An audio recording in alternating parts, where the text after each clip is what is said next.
Selamat datang di channel Rindu Rasulullah. Kali ini kita mengulas makna ilahi hijrah Nabi Muhammad ke Thaif. Tonton video ini sampai selesai, ambil hikmahnya, jangan lupa like dan subscribe untuk berkembangnya channel ini.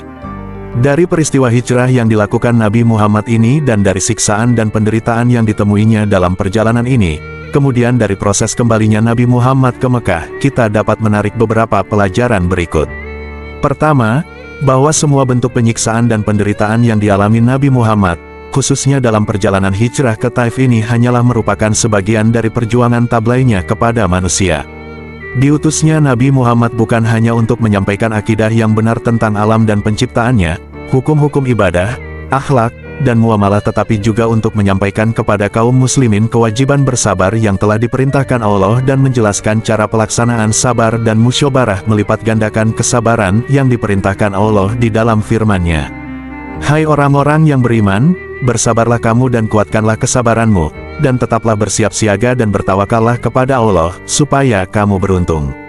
Surat Ali Imran ayat 200. Nabi Muhammad telah mengajarkan kepada kita cara melaksanakan peribadatan dengan peragaan yang bersifat aplikatif, lalu bersabda, "Salatlah kamu sebagaimana kamu melihat cara aku salat."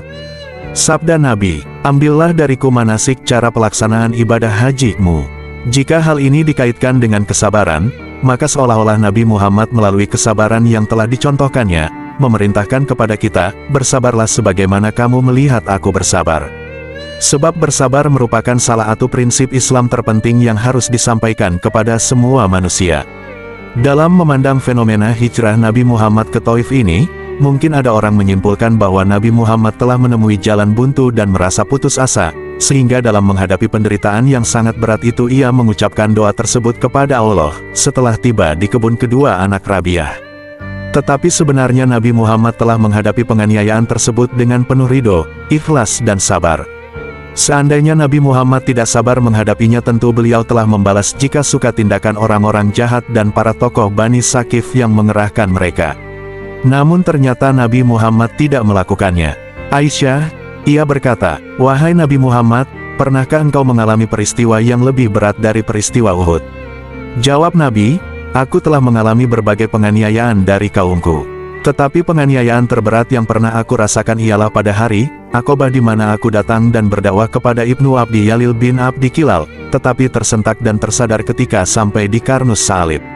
Lalu aku angkat kepalaku, dan aku pandang dan tiba-tiba muncul Jibril memanggilku seraya berkata, 'Sesungguhnya Allah telah mendengar perkataan dan jawaban kaummu terhadapmu, dan Allah telah mengutus malaikat penjaga gunung untuk engkau perintahkan sesukamu.'" Nabi melanjutkan, "Kemudian malaikat penjaga gunung memanggilku dan mengucapkan salam kepadaku lalu berkata, 'Wahai Muhammad, sesungguhnya Allah telah mendengar perkataan kaummu terhadapmu. Aku adalah malaikat penjaga gunung, dan Rabbmu telah mengutusku kepadamu untuk engkau perintahkan sesukamu.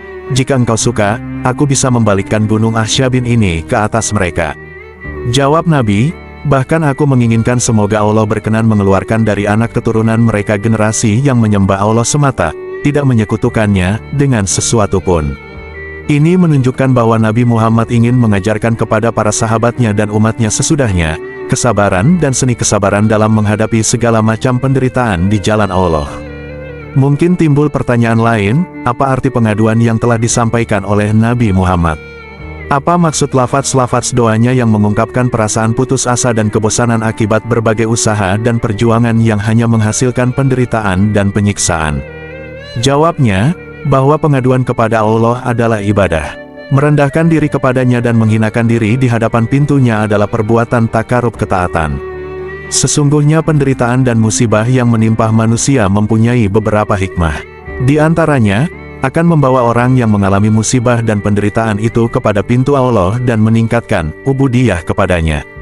Maka tidak ada pertentangan antara kesabaran terhadap penderitaan dan pengaduan kepada Allah.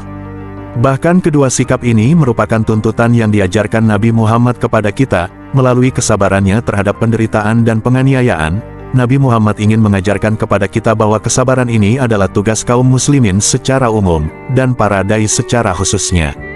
Melalui pengaduan dan takarub kepada Allah, Nabi Muhammad ingin mengajarkan kepada kita kewajiban, ubudiyah dan segala konsekuensinya kepada kita. Perlu disadari betapapun tingginya jiwa manusia, dia tidak akan melampaui batas kemanusiaannya.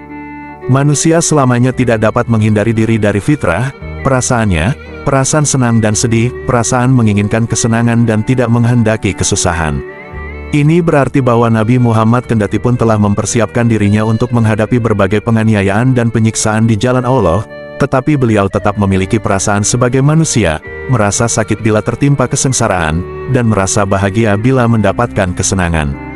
Tetapi Nabi Muhammad rela menghadapi penderitaan berat dan meninggalkan kesenangan demi mengharap ridha Allah dan menunaikan kewajiban ubudiyah. Disinilah letak pemberian pahala dan terlihatnya arti taklif pembebanan kepada manusia. Kedua, jika Anda perhatikan setiap peristiwa sirah nabawiyah bersama kaumnya, akan Anda dapati bahwa penderitaan yang dialami oleh Nabi Muhammad kadang sangat berat dan menyakitkan. Tetapi pada setiap penderitaan dan kesengsaraan yang dialaminya selalu diberikan penawar yang melegakan hati dari Allah. Penawar ini dimaksudkan sebagai hiburan bagi Nabi Muhammad agar faktor-faktor kekecewaan dan perasaan putus asa tidak sampai merasuk ke dalam jiwanya. Dalam peristiwa hijrah Nabi Muhammad ke Taif dengan segala penderitaan yang ditemuinya, baik berupa penyiksaan ataupun kekecewaan hati, dapat Anda lihat adanya penawar ilahi. Penawar ini tercermin pada seorang lelaki Nasrani, Adas, ketika datang kepadanya seraya membawa anggur, kemudian bersimpuh di hadapannya seraya mencium kedua tangan dan kakinya, setelah Nabi mengabarkan kepadanya bahwa dirinya adalah seorang Nabi. Peristiwa ajaib simbol-simbol takdir yang terdapat di dalam peristiwa ini. Kebaikan, kedermawanan dan kemuliaan datang begitu cepat memintakan maaf atas kejahatan, kebodohan dan kezaliman yang baru saja dialaminya. Kecupan mesra itu datang setelah umpatan-umpatan permusuhan. Sesungguhnya kedua anak Rabi'ah termasuk musuh bebuyutan Islam.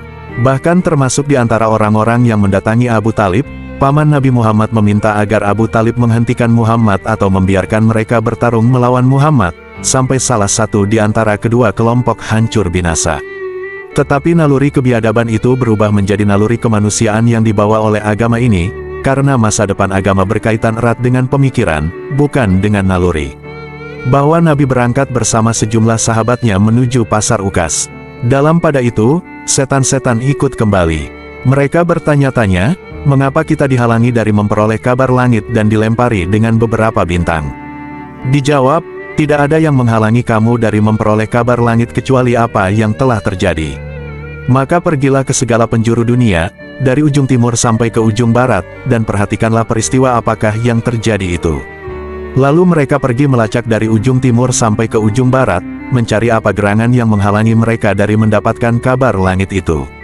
Maka berangkatlah mereka yang pergi ke Tihamah menuju kepada Nabi Muhammad di Nihlah hendak ke pasar Ukas. Ketika itu Nabi Muhammad sedang mengimami para sahabatnya dalam salat subuh. Ketika mendengar bacaan Al-Quran dengan penuh perhatian mereka mendengarkannya. Kemudian mereka berkata, inilah yang menghalangi kita dari kabar langit. Setelah itu mereka kembali kepada kaum mereka seraya berkata, wahai kaum kami, sesungguhnya kami telah mendengarkan Al-Quran, bacaan, yang menakjubkan yang menunjukkan kepada kebenaran, lalu kami mempercayainya, dan kami tidak menyekutukan Rob kami dengan siapapun. Lalu Allah menurunkan ayat kepada nabinya, katakanlah, telah diwahyukan kepadaku bahwasannya telah mendengarkan sekumpulan jin akan Al-Quran. Menyangkut riwayat lain timbul dua kemuskilan. Pertama, Nabi berangkat ke Taif dan pulang darinya, sebagaimana Anda ketahui hanya disertai oleh Zaid bin Haritsah. Maka bagaimana mungkin Nabi salat bersama para sahabatnya? Kedua, salat 5 waktu tidak disyariatkan kecuali setelah Isra, Miraj sedangkan Isra, Miraj terjadi setelah hijrah Nabi Muhammad ke Taif menurut pendapat jumhur. Maka bagaimana mungkin Nabi Muhammad melaksanakan salat subuh pada waktu itu? Menyangkut kemuskilan pertama dapat dijawab, bahwa mungkin saja Nabi Muhammad ketika sampai di Nihlah, sebuah tempat dekat Mekah bertemu dengan para sahabatnya, lalu salat subuh bersama mereka di tempat tersebut. Yang perlu kita ketahui, setelah penjelasan di atas bahwa setiap muslim wajib mengimani adanya jin, dan bahwa mereka adalah makhluk hidup yang juga dibebani oleh Allah untuk beribadah kepadanya sebagaimana kita, kendatipun semua indera kita tidak dapat menjangkaunya. Sebab Allah memang menjadikan eksistensi mereka di luar jangkauan kemampuan mata kita. Apalagi, mata kita hanya bisa melihat beberapa benda tertentu, dengan ukuran tertentu, dan dengan syarat-syarat tertentu. Karena keberadaan makhluk ini didasarkan atas berita yang mutawatir dari Al-Quran dan Sunnah, maka kaum muslim telah sepakat bahwa setiap orang yang mengingkari atau meragukan keberadaan jin adalah murtad dan keluar dari Islam. Sebab mengingkari sesuatu yang bersifat aksiomatik di dalam Islam, di samping merupakan pendustaan terhadap kabar mutawatir yang datang kepada kita dari Allah dan Rasul-Nya. Jangan sampai ada orang berakal sehat yang terjerumus ke dalam kedunguan karena tidak mau meyakini sesuatu yang tidak sesuai dengan ilmu pengetahuan, kemudian menolak keberadaan jin hanya karena dia tidak melihat jin. Kebodohan intelektual seperti ini akan mengharuskan pengingkaran terhadap setiap benda atau makhluk gaib hanya karena tidak dapat dilihat. Padahal kaidah ilmiah yang sudah terkenal mengatakan, tidak dapat dilihatnya sesuatu tidak berarti tidak adanya sesuatu tersebut. Kelima, apa pengaruh semua peristiwa disaksikan dan dialami oleh Nabi selama perjalanannya ke Thaif ini pada dirinya? Jawabannya, terhadap pertanyaan ini nampak jelas dalam jawaban Nabi Muhammad kepada Zaid bin Haritsah. Zaid bertanya kepadanya dengan penuh keheranan. Bagaimana engkau hendak pulang ke Mekah, wahai Nabi Muhammad, sedangkan penduduknya telah mengusir engkau dari sana? Dengan tenang dan penuh keyakinan Nabi Muhammad menjawab, Hai Zaid, sesungguhnya Allah lah yang akan memberi kita jalan keluar sebagaimana yang akan engkau lihat nanti. Sesungguhnya Allah akan menolong agamanya dan membela nabinya. Jelas bahwa semua yang disaksikan dan dialaminya di Thaif setelah penyiksaan dan penganiayaan yang dialaminya di Mekah, tidak memiliki pengaruh sama sekali terhadap keyakinannya kepada Allah, atau melemahkan kekuatan tekadnya yang positif di dalam jiwani. Demi Allah, ini bukanlah ketabahan manusia biasa yang memiliki kekuatan lebih dalam menghadapi penderitaan dan tekanan. Tetapi ia adalah keyakinan nubuwah yang telah menghujam dalam di dalam hatinya.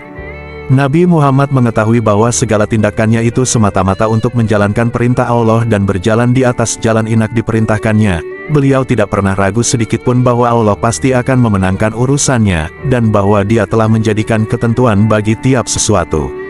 Pelajaran yang dapat kita ambil dalam hal ini, bahwa semua penderitaan dan rintangan yang ada di jalan dakwah Islam tidak boleh menghalangi atau menghentikan perjuangan kita, atau mengakibatkan kegentaran dan kemalasan dalam diri kita, selama kita berjalan di atas petunjuk keimanan kepada Allah. Siapa saja yang telah mengambil bekal kekuatannya dari Allah, maka dia tidak akan pernah mengenal putus asa atau malas. Selama Allah yang memerintahkan, pasti dia akan menjadi penolong dan pembela. Kehinaan, kemalasan dan putus asa akibat penderitaan dan rintangan, hanya akan dialami oleh orang yang menganut prinsip dan ideologi yang tidak diperintahkan Allah. Sebab mereka hanya mengandalkan kepada kekuatannya sendiri, kekuatan manusia yang serba terbatas. Segala bentuk kekuatan dan ketabahan manusia akan berubah dan terancam kehancuran dan kelesuan manakala mengalami penderitaan dan kesengsaraan yang panjang mengingat ukuran kekuatan manusia yang serba terbatas.